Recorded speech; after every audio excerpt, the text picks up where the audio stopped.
This is Katie. Leah's over, and we're going to hang out and stuff. And we got a thing that tells you the miles per hour that you're going in our neighborhood, and it's really cool. What? There's a monster in the house! Oh my gosh, what do we do? I don't know. But you know what kind of monster it is? What? It's Mason! Katie, don't go in there! I don't know what to do, Katie. I was just in the kitchen, and then Macy appeared out of nowhere. Here, I think she's on the door, too. Can you see? No, I can't. Look right there. Yeah. I'm Katie, going no, in. don't do it, Katie. You're going to kill him. It's okay. You. No, Katie, don't. Katie, don't. Katie.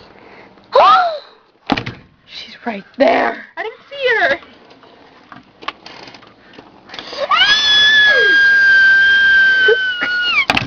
What do we do?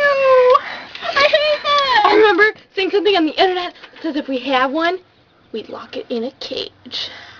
Yeah! Oh, crap, the cage is in the sunroom. How do we know what's in the sunroom? It's at the other side of the house. We run. Okay, ready. One. Wait, Buddy will save us. Buddy's gonna save us. Buddy will scare Macy. I'm Ready. trying to find the cage. Go, Buddy, go!